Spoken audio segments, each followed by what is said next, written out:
बच्चों, आज की क्लास में हम लोग सर्वप्रथम कार्बनिक यौगिक के IUPAC और कॉमन नेम जो 10 लेवल का होता है उसको देखेंगे। कॉमन नेम के लिए normal, iso, neo, primary, secondary, tertiary, ortho, Meta, para का कॉन्सेप्ट लेंगे। तो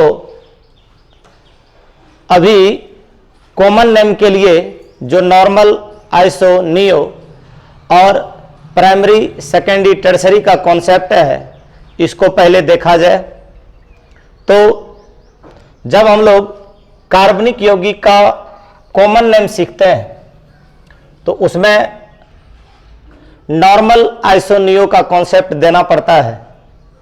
तो देखिए ये कार्बन हो गया और कार्बन में आपको वो कार्बन चूज करना है जो इनिशियल होता है, जो एज्ड कार्बन होता है, वो जो एज्ड कार्बन होता है, जो किनारा वाला कार्बन होता है, किनारा वाला कार्बन, आप इसको प्रथम कार्बन कहिए। तो हम लोग प्रथम कार्बन पर ज्यादा ध्यान देंगे,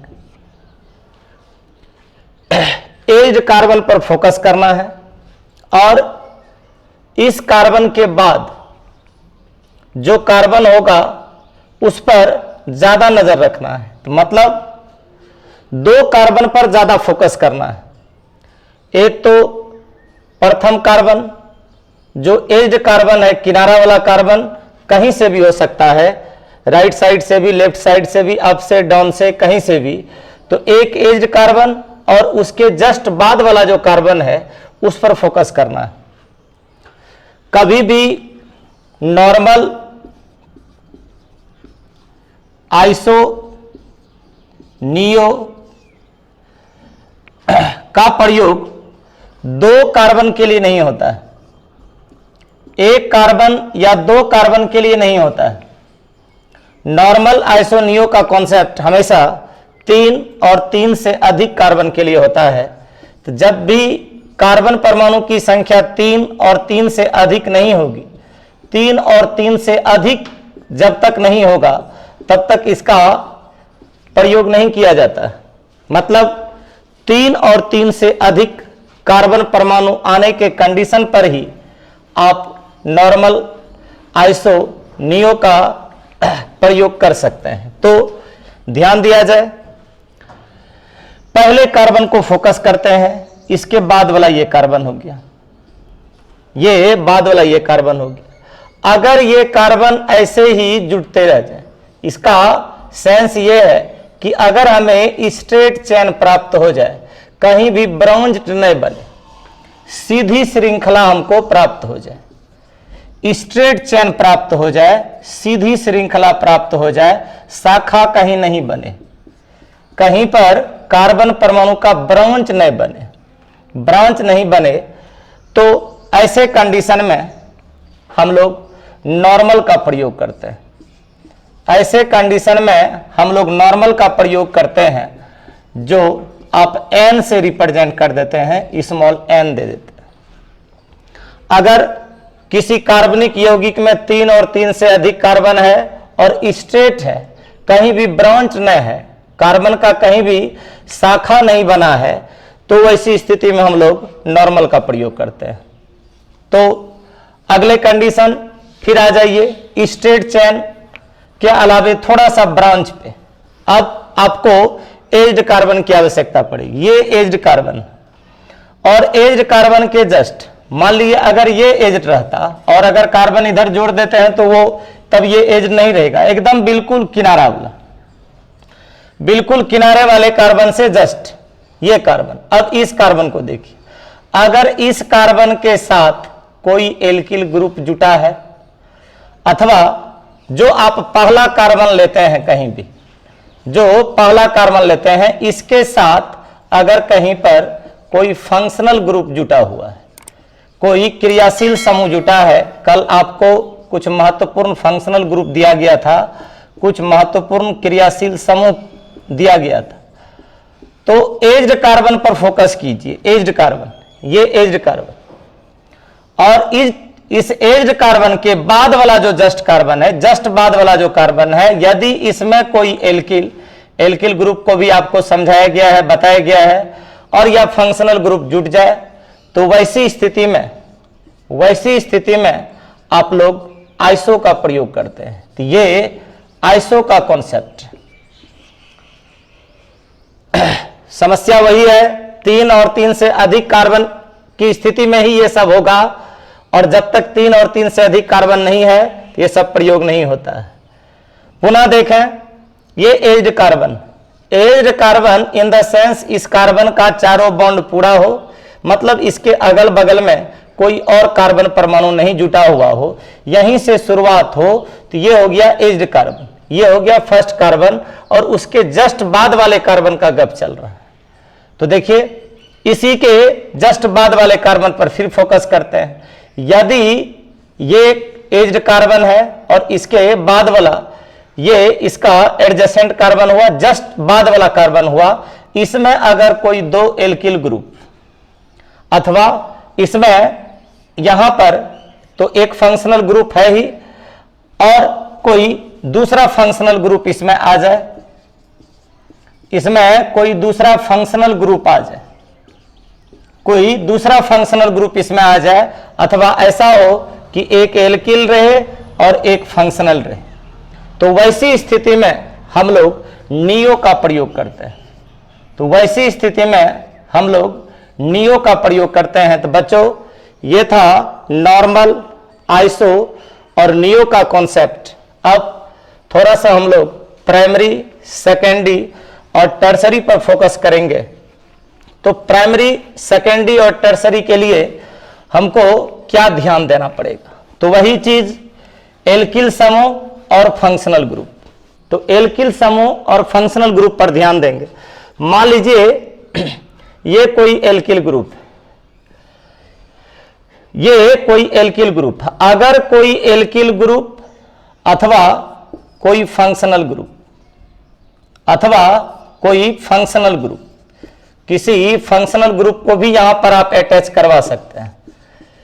तो एल्किल ग्रुप पर आप फोकस कीजिए।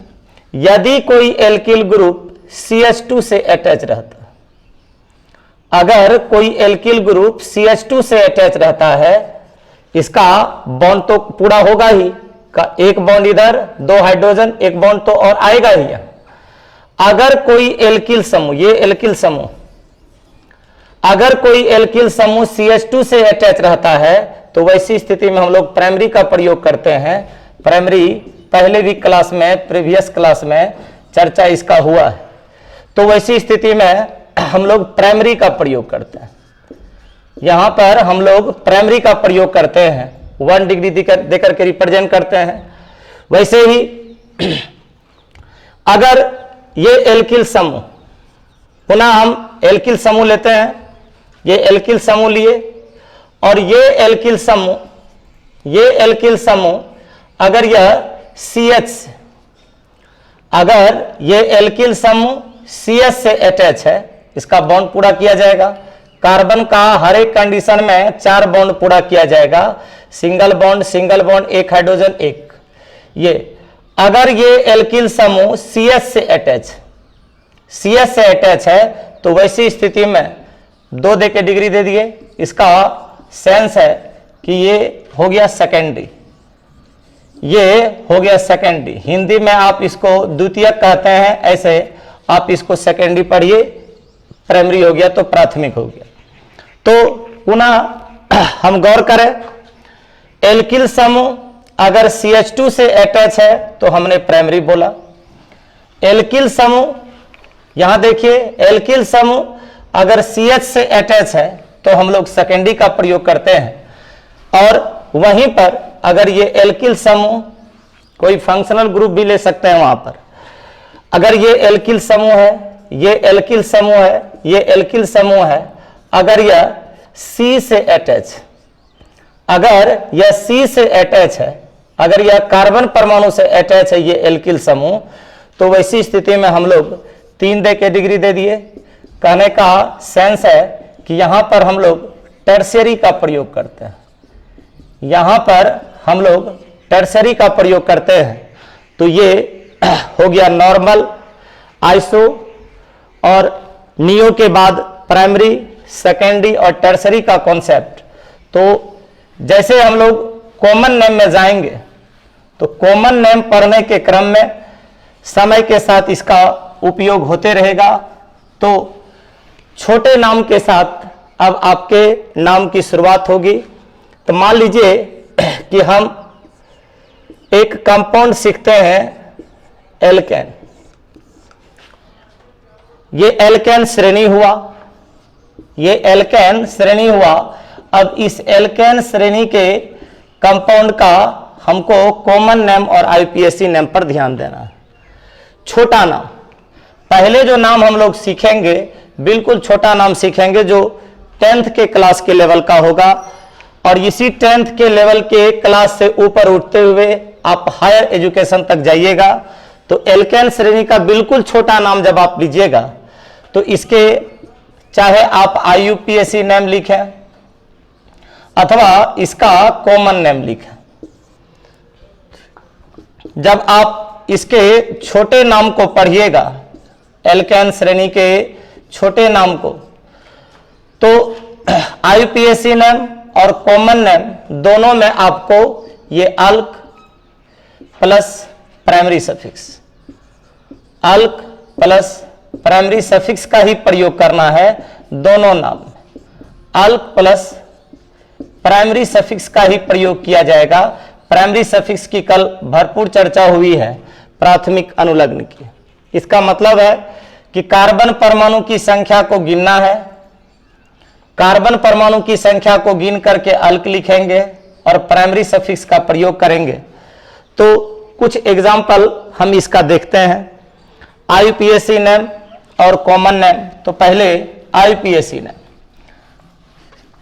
एल्केन श्रेणी के आईयूपीएसी नेम।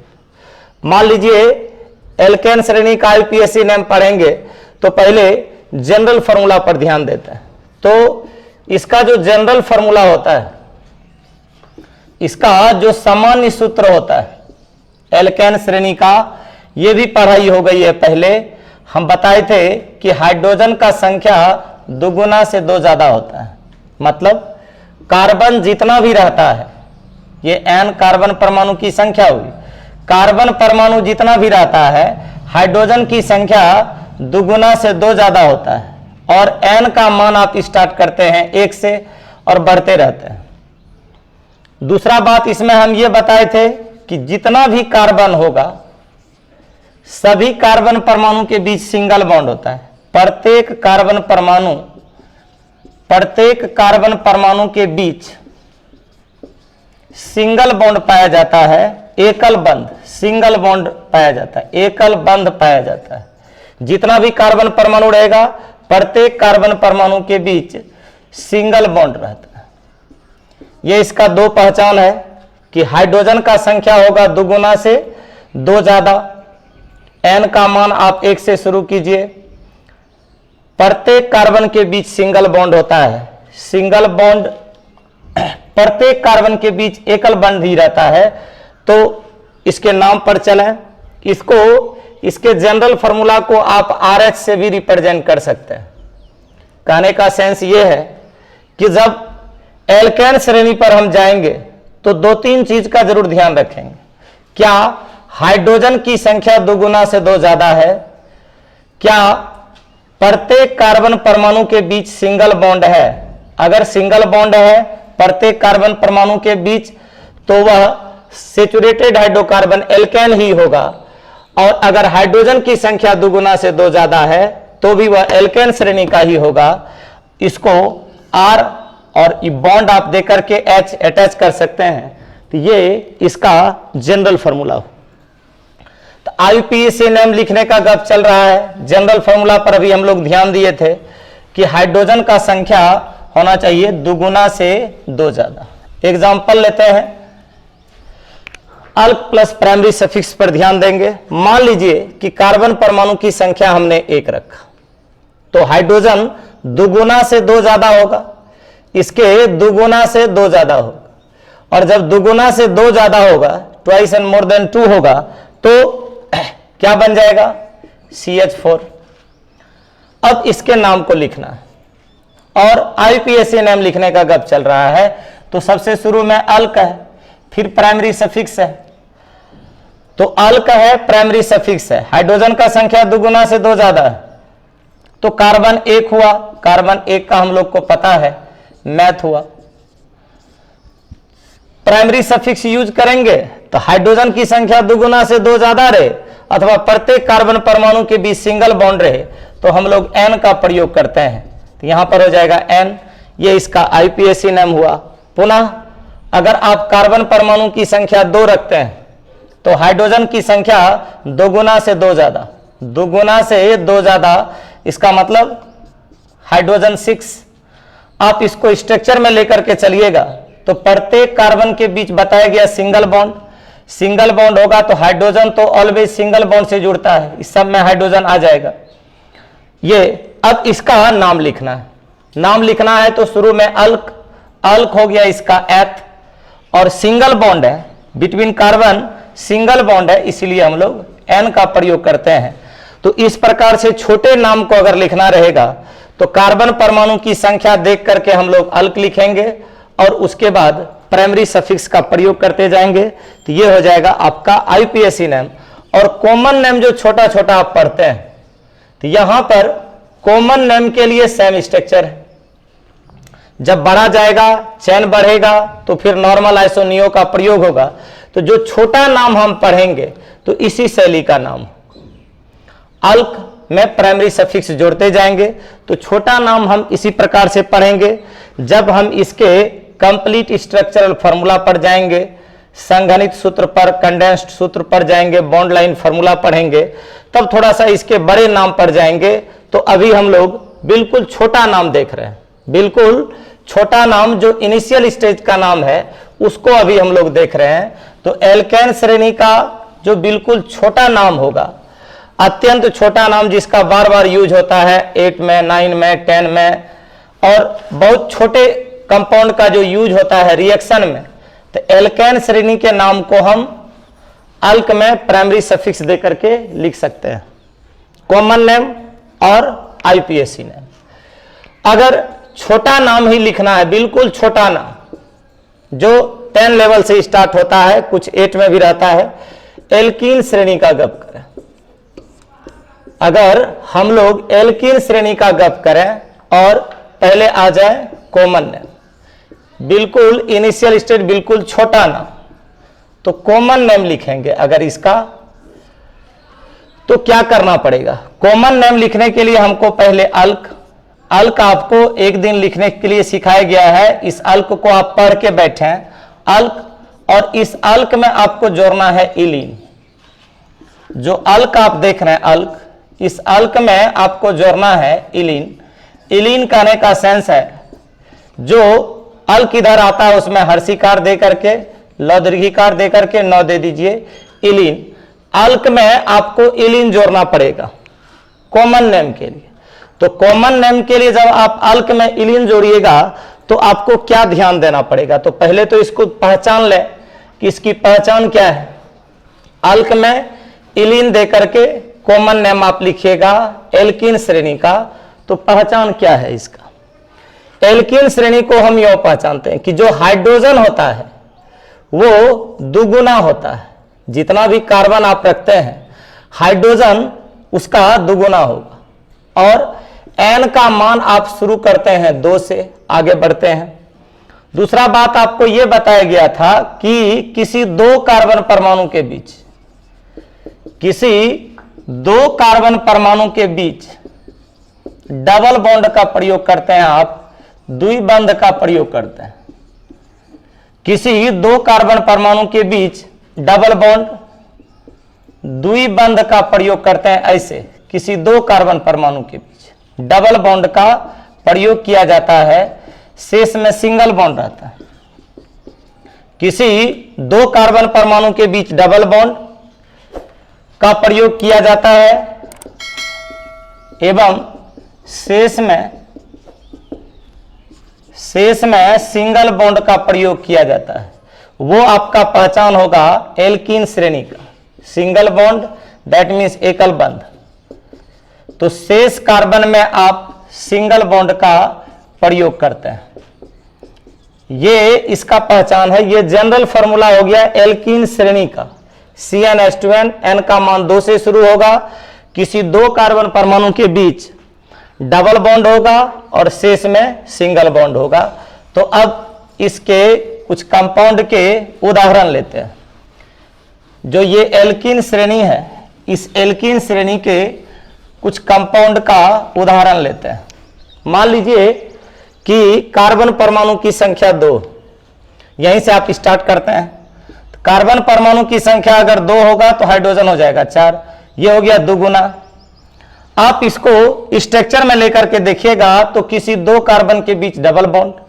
अब कार्बन का 4 बॉन्ड पूरा करने के लिए हाइड्रोजन आप दीजिएगा, ये 4 बॉन्ड पूरा हो गया है, इसका मतलब ये सब जगह हाइड्रोजन अटैच हो जाएगा। अब इसका कॉमन नेम लिखना है। कॉमन नेम लिखना है, कार्बन परमाणु की संख्या 2 है। अभी आपने तुरंत स्ट्रक्चर देखा था, अल्क प्लस इलीन। अल्क कार्बन परमाणु की संख्या 2, तो 2 के लिए हो गया एथ, और जोड़ना है इलीन, जोड़ना है इलीन, ये हो गया एथिलीन। ये एथ और एथ में इलीन, तो हर्षिकार दे करके लौधरीकार दे करके 9, तो ये हो गया एथिलीन। इसी प्रकार से आप कार्बन परमाणु का संख्या बढ़ाते जाइएगा। 3 होगा प्रोपिलीन, 4 होगा ब्यूटिलीन, 5 होगा पेंटिलीन। तो आप यहां से आगे बढ़ा सकते हैं और छोटा छोटा कंपाउंड का नाम लिख सकते हैं। अगर इसके IUPAC नेम का गप आएगा कि इसका IUPAC नेम लिखना है, तो IUPAC नेम लिखने के लिए आप क्या कीजिएगा, जो अल्क है, अल्क, उसमें आप इन जोड़ रहे हैं। इसका सेंस क्या है, अल्क में आप इन जोड़ रहे हैं। इन का सेंस है दीर्घिकार देकर के 9, दीर्घई। तो इसी कंपाउंड को लीजिए, ये कॉमन नेम एथिलीन, ये कॉमन नेम है। और इसका अगर IUPAC नेम का गप आएगा तो कार्बन परमाणु की संख्या 2 है, तो 2 के लिए हमने एथ यूज किया, और इन है तो इन इसमें लगा दिया। तो ये हो गया आपका एथ, या इथ बोल सकते हैं, एथ बोलिए या इथ बोलिए। और इन है, इन तो दीर्घिकार देकर के 9, दीर्घिकार देकर के 9, तो ये गया इसका IUPAC नेम। कहने का सेंस ये है कि यहां पर कार्बन परमाणु की संख्या 3, कार्बन परमाणु की संख्या 4, ऐसे अगर आप 3 रखते तो 6 होता, 4 रखते तो 8 होता। तो इसका भी अगर IUPAC नेम लिखते तो अल्क लिख लेते, इसका जो अल्क है वो लिख करके, और इसमें इलीन लगाने से कॉमन नेम बनता।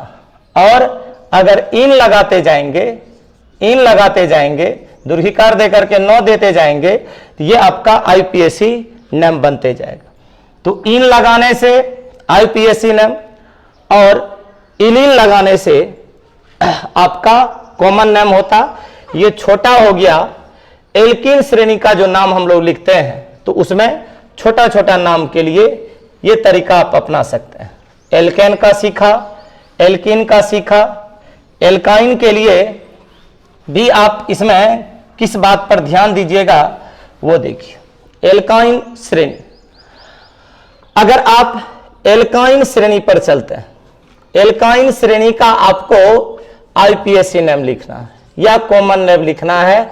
और ध्यान में ये रखना है कि बिल्कुल छोटा नाम आप लिख रहे हैं, बिल्कुल छोटा नाम, जिसका हर वक्त रिएक्शन में, जितना छोटा नाम होगा उतना रिएक्शन में ज्यादा यूज होगा।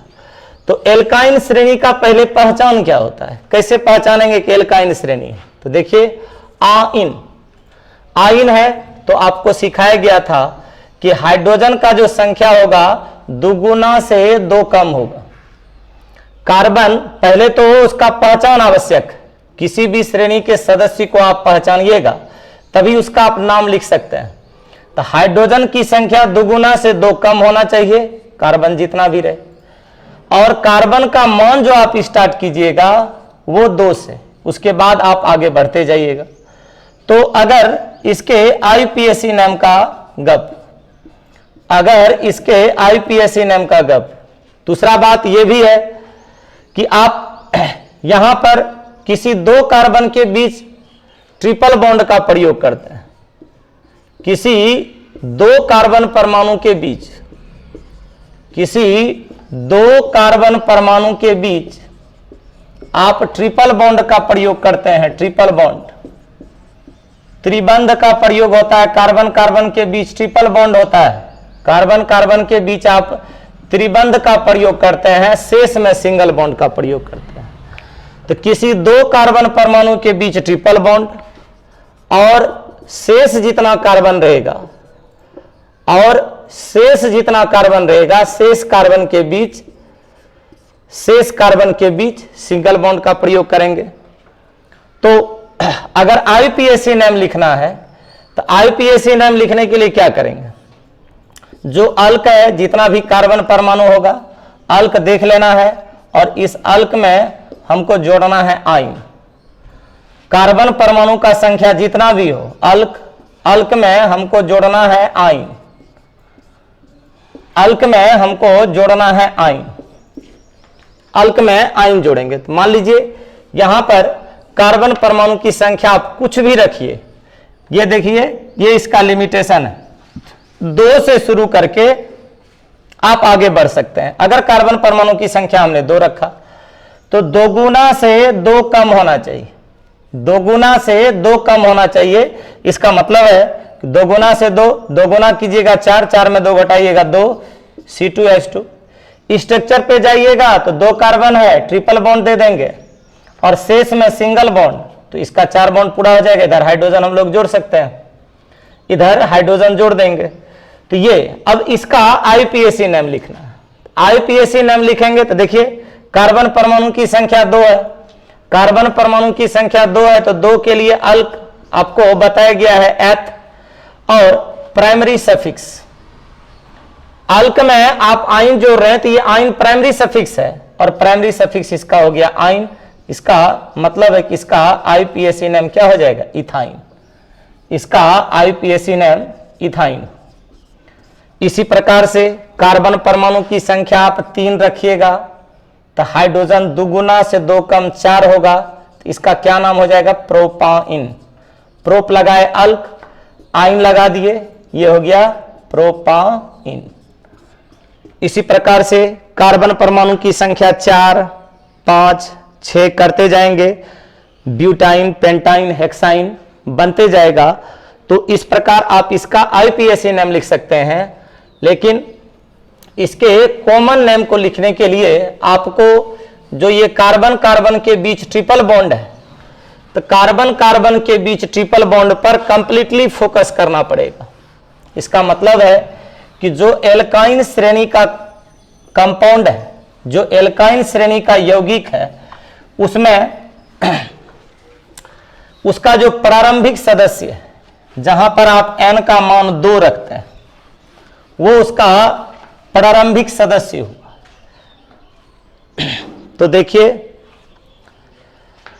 अब इसके कॉमन नेम की चर्चा जो है, चूंकि कॉमन नेम में आपको कुछ समय लगेगा, तो कॉमन नेम को डीपली हम लोग कल देखते हैं। धन्यवाद।